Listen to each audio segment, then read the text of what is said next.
It's spring and you want to hike, bike, hit up the farmer's market, but the last thing you want to do on a warm, sunny morning is clean house. That's where Greenland Pro Cleaning comes in. They're eco-friendly, allergy-friendly, and locally owned in Asheville. Listeners of The Overlook get a free upholstery and refrigerator cleaning upgrade with their first booking. Just use the code PODCAST at checkout.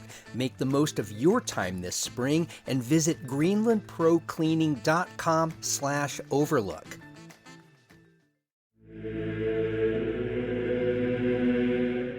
What if Jesus were resurrected today as a stand-up comedian? Well, he might sound a lot like Robert Dubak when he brings his stand-up Jesus to the Wortham Center for the Performing Arts. The creator of the Book of Moron is back to spread his gospel about false prophets and duplicitous politicians while redeeming sinners of all faiths. Catch Stand-Up Jesus, 8 p.m. May 3rd and 4th at the Wortham Center. Find details and tickets at worthamarts.org.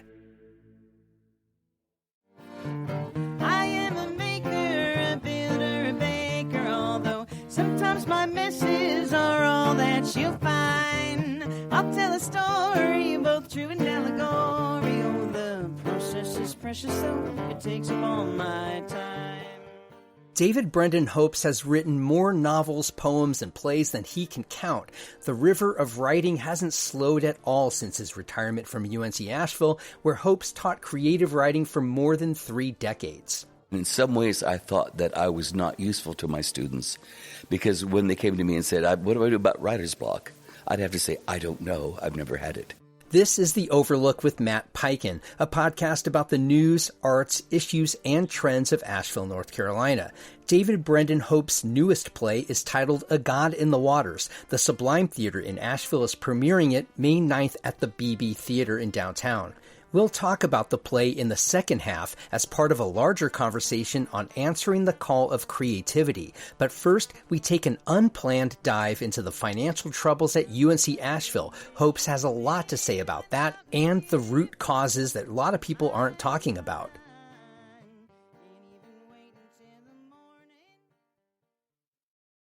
David Brendan Hopes' final semester teaching at UNC-Asheville happened just months into the pandemic. I began our conversation by asking how much or whether the pandemic even played a role in his decision to retire. Matt, the institution changed. I was 69. I had taught longer than I needed to because I was enjoying it. It never crossed my mind not to, but the atmosphere at the university changed, and it was no longer joyful, and that mixed with the pandemic that we didn't know when it was ever going to end. You said the atmosphere wasn't joyful, and headlines have happened, obviously, recently around the $6 million shortfall at UNC-Asheville. They've had to lay off staff, and they're talking about changing curricula around that. So were you getting headwinds of that even back in 2020? Is that part of what you're talking about? Long before that. One can point to the exact moment when it happens. A new chancellor and a new provost came on at the same time, and one of the things the provost said is, we're backing away from a teaching mode to a learning mode.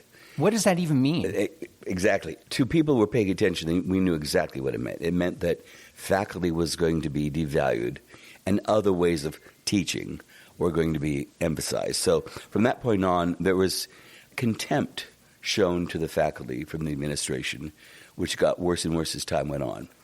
Can you offer some conjecture as to why it would change? Why do you think just having a new provost, why would that change anything? They were the tip of a wave that we saw coming. That is to say, now I don't know whether to blame Chapel Hill or Phillips Hall, but I know that UNCA was no longer valued, was no longer treasured. We had irritated them in some way. Do you think that, and this is maybe taking a leap, looking at a larger picture of politics that have happened in this country around liberal arts education, yes. And a lot of conservatives say universities, and particularly liberal arts schools, are indoctrinating students into liberal ways of thinking, and we need to change that. Do you think this is part of that? I didn't sit on the councils of the great and mighty, but my guess is that is part of it. Also, the administration kept getting worse, and they would hire people that had no interest in UNCA. One of the things one realizes as an academic is that administration is a caste. It's not a meritocracy. If you fail at one place, you will be hired somewhere else. You can't fail badly enough not to get another job. You mean specifically in upper leadership Yes. in academia? Yes, absolutely. Oh, yes. And they had contempt for the students, too. One of the things that you could hear out loud was, we're not going to hire good faculty because our students aren't good enough to profit by that. They won't know that they've got second best. If they do know, it won't matter to them, considering what their lives are going to be like. Wait a second. You said you heard that out loud. That can't have been what they said. I'm verbatim. How could they possibly get away with that? How could they get away with that and not be drummed out of leadership by the students and faculty rebelling en masse? The faculty was paralyzed with fear. And the administration managed to make it seem that they were the friends by getting rid of requirements, by siding with students when there was a dispute between a student and faculty. The administration managed to maneuver itself so it looked like it was the friend of students, rather than the faculty who were the actual friend of students. And so the students didn't know what was going on. It was kept from them. And the faculty loved UNCA and wouldn't do anything to destroy it. But I think you see chickens coming home to roost now. UNC is in a bad way. And even though the same people that put it in the bad way are trying to get it out of that situation, it now shows. It just took a while. One of the things, and I want you to continue at that thought, but one of the things you just inspired in me is thinking that I think some people are critical of liberal arts educations because they think in today's environment it's not making students career ready. Yes, absolutely. What do you think of that accusation? University is not there to make students career ready. And that needs to be said at every possible point. Every possible point. A student would come to me and say, I want to major in English, but my dad says, how can I get a job? I would say, what corporation do you want to work for? We would call them and ask, what degree should you have? And they would say, it never failed. Liberal arts, never failed. So in some ways, it's completely delusional that it doesn't prepare you for, it's not job training, but it does prepare you. And any employer who has his wits about him will prefer that. Teaches you how to think. So you spent decades teaching, Yes. and you've taught generations of writers. And what we're alluding to just a bit ago is that kind of education is being devalued. Talk about how you approached your teaching in terms of preparing students to become writers and poets, novelists, playwrights. Where was your grounding ethos in that? We would spend a couple of weeks or a couple of sessions talking about how to get into the business. This is how you write a query letter. But other than that, I made very clear that I was there to make them better writers. And beyond that, I could not have an influence on their lives. Getting work from your writing was something completely different. And I hoped that they understood that.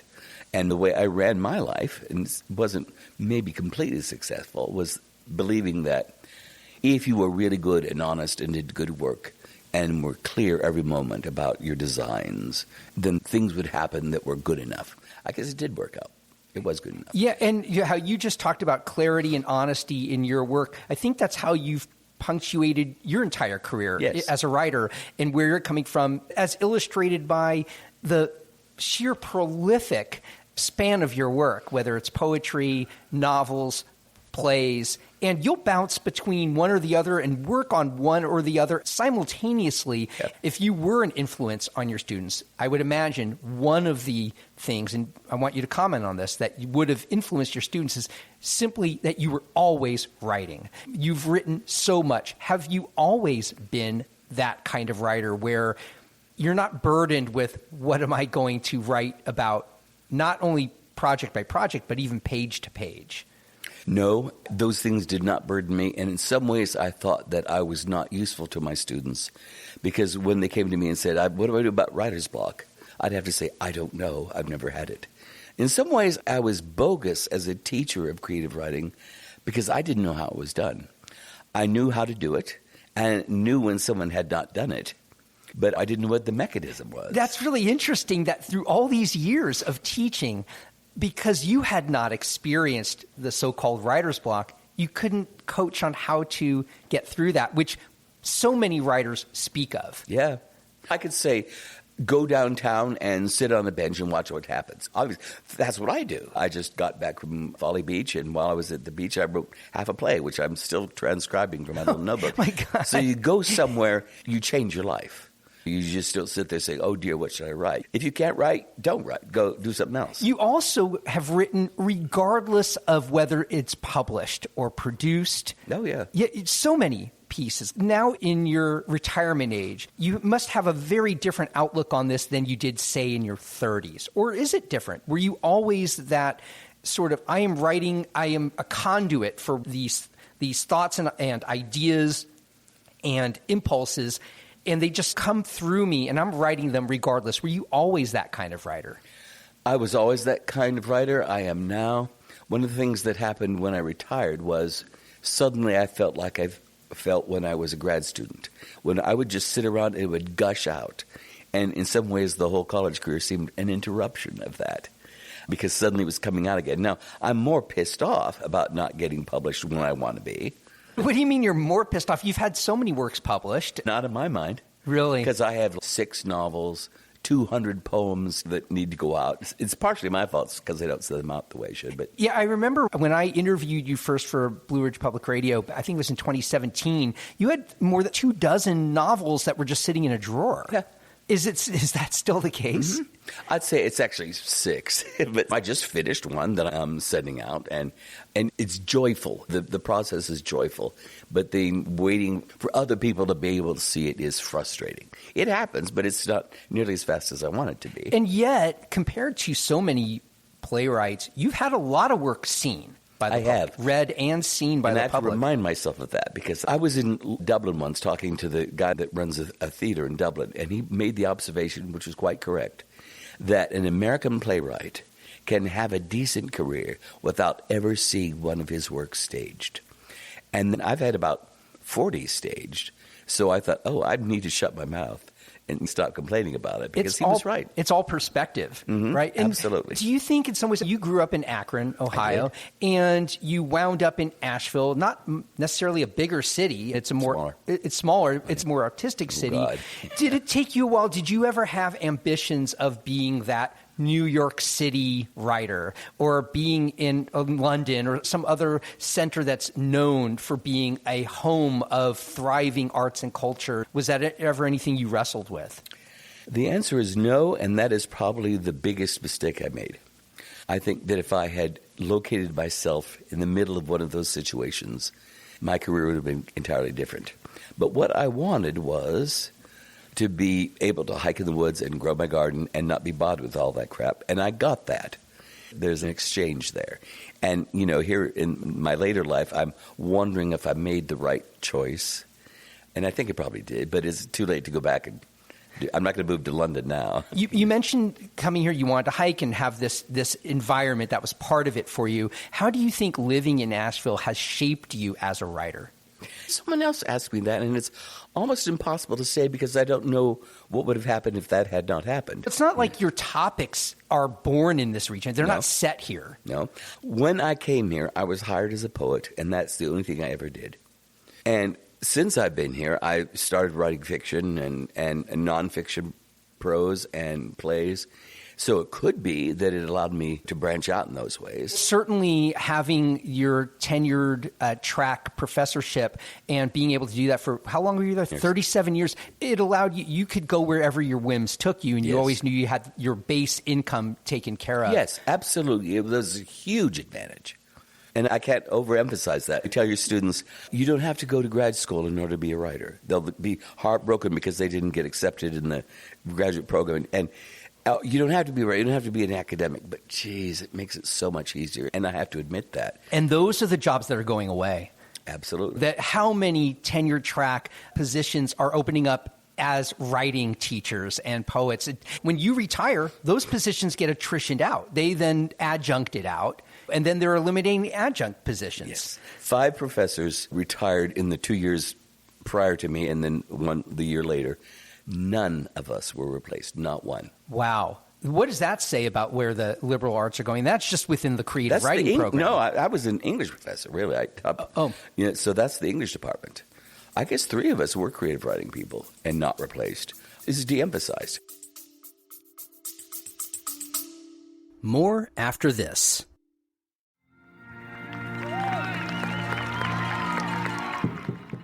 When you go to an Asheville City Soccer Club game, you're not just watching soccer, you're welcomed into what players and fans call the South Slope Blues.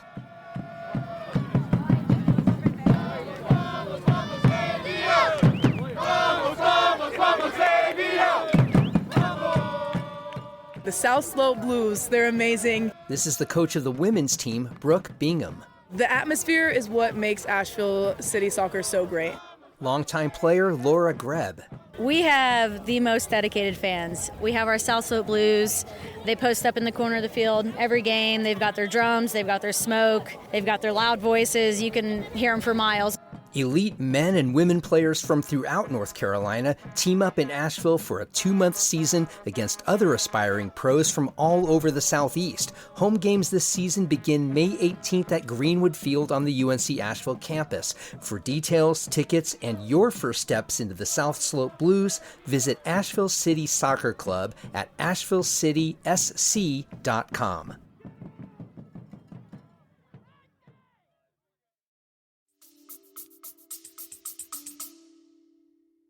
You said you came here first as a poet, and you've branched into other areas. How has your poetry evolved in terms of how you were writing, what you were writing about? Do you think you could look back on the poetry you wrote in the 1980s and 90s and the poetry you've created in the 2020s and see the same poet there? What an interesting question. I know that my poetry has changed hugely from that time. Although I recognize the threads that go through it, I'm not the right person to ask that question because in some ways, I don't want to be the goose that laid the golden egg that broke its neck looking up its own finger to see how it was done. You know, I love that. You know, so in some ways, it sounds coy to say I don't know, but I recognize huge differences. For one thing, I didn't used to be funny, and now people tell me your poetry's funny. You didn't recognize it, but other people were seeing that. Why do you think, if you didn't recognize it, but why do you think you are now funny in some of your poetry in ways you weren't decades ago? Because my poetry now is more analytical, and in previous times it was the gushing forth of romantic sensations.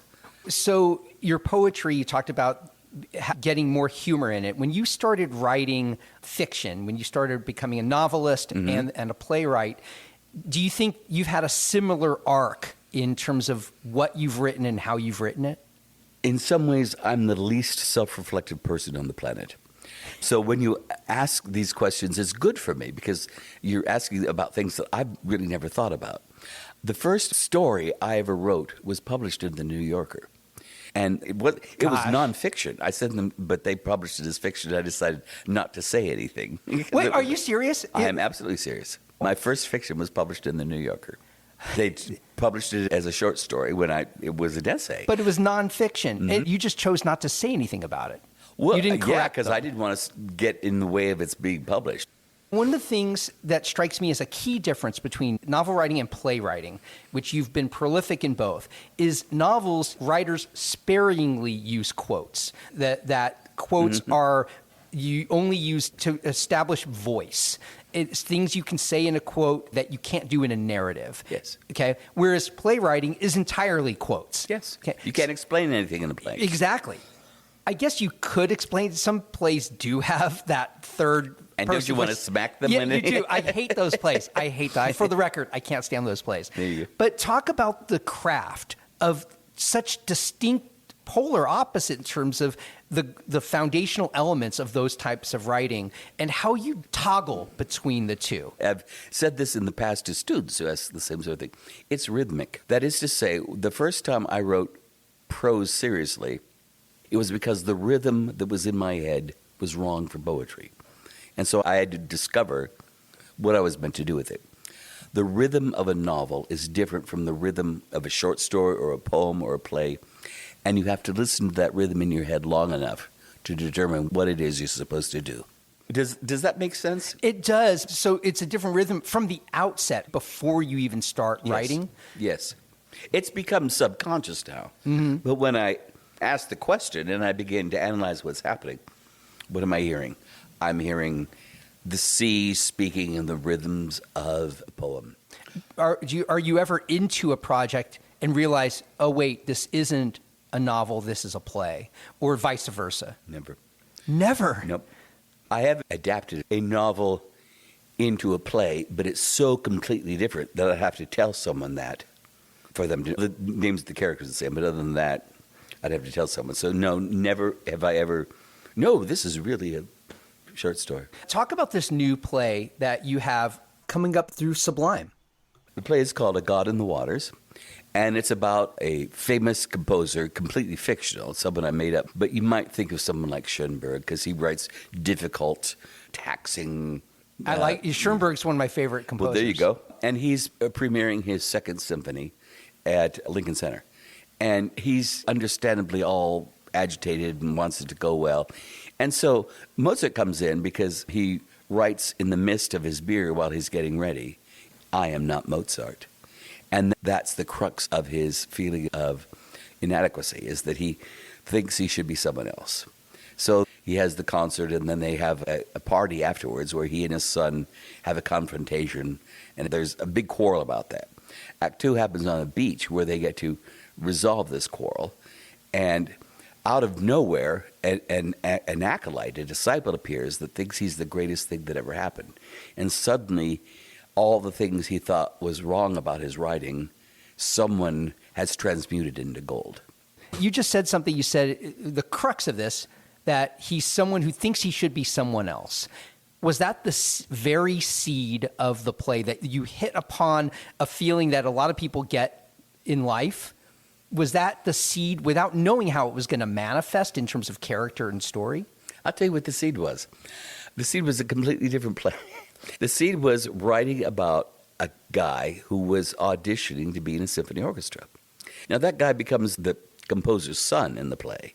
All right, so he hasn't disappeared. But my original first scene was this guy auditioning to be first chair for his father's symphony. That seed is completely gone.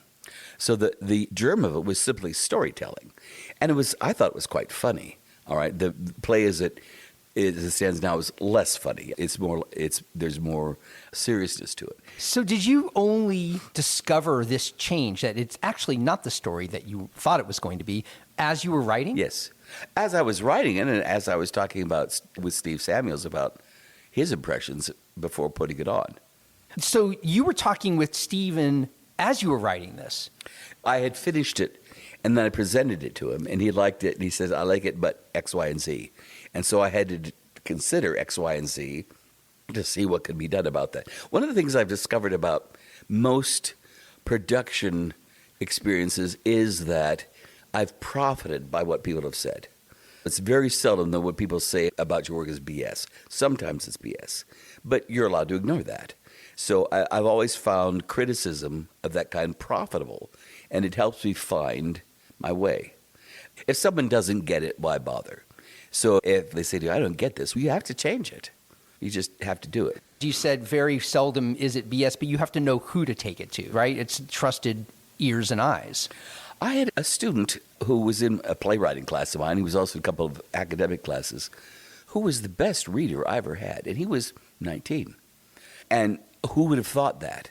But everything he said was right.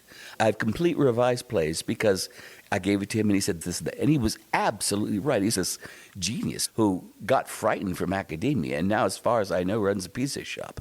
Wow. What's interesting to me is, as active as you are as a writer, that you are also active in getting this feedback and revising, which adds more work to what you're doing. You're not just writing, putting it away, or writing it, sending it off to a publisher. You're revising. Oh, all the time. I've done complete revisions in a day because of, oh no, I need to do this. So yes, it never ends. In some ways, that also says a lot about humility that you have as a writer, that even after all these years, you're still open, very open and encouraging of feedback that isn't necessarily falling in line with how you think about a work. Oh, yeah. And I can't assign that as a virtue. It's just the way I am. People are different about that sort of thing. I will sometimes bristle at a recommendation, but I, as often as not, will eventually take that. I'll say, shut, I don't want to hear it, and then the next day do it. So there's a little fight back. Yeah. Are the issues that you're writing about today, are they markedly different than the issues you were writing about yesteryear? Oh, yeah.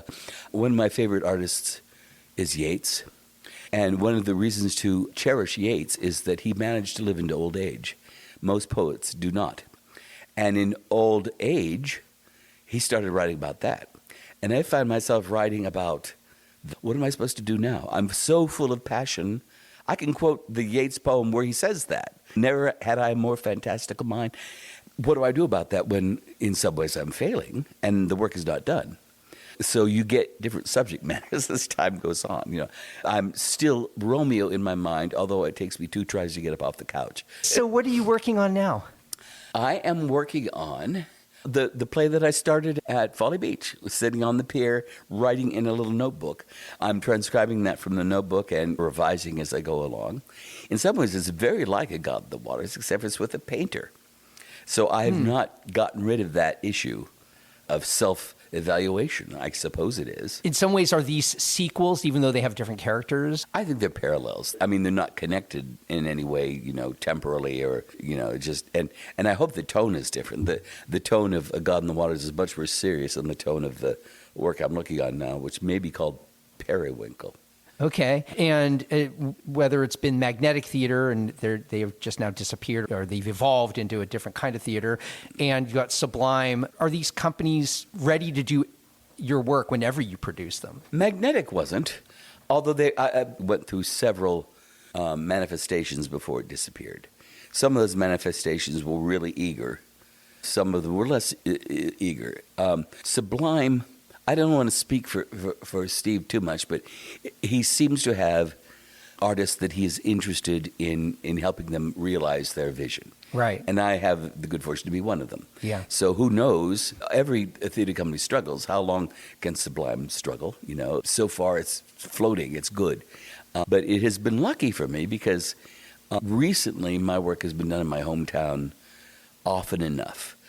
Before that, I had 10 performances in New York before I had one in Asheville. Really? Yeah. I guess you had to prove yourself first before Asheville would welcome you in. Asheville is also a club, and you have to know the right people, and it's just... Yeah, because there aren't that many people doing this work. So it is a club in that sense. Everybody knows everybody else in that world. Pretty much, and everyone's irritated everybody else. I think I have not. I think I've not really irked too many people. Yeah. And so I can talk promiscuously among them. So you have this play that you're finishing that you started in your residency at Folly Beach. Yes. And are you still actively writing poetry? Absolutely. Every so often, well, like twice, 3 times a week, I'll go down to the riverbank in Woodfin, and I'll sit there, and I never come away without a poem. In fact, my next book is poetry. It's called North Flowing River. And it's all about the sitting up on the banks of the French Broad, watching stuff. Now, are your retirement years looking the way you'd always envisioned and hoped they would be? Matt, I don't think I ever gave it a thought. I am famous for not giving it a thought. And I think that's all in all right, because I'm difficult to disappoint. In my retirement years, I've heard myself say I was born to be retired. All the time I was working as an academic, I never said the words, "Lord, thank you for my life." I've said that several times since I've retired, but I didn't expect to say that. You hear people who become disabled the minute they retire. I had no expectation of what was happening. But since my extreme youth, it's been the best time of my life.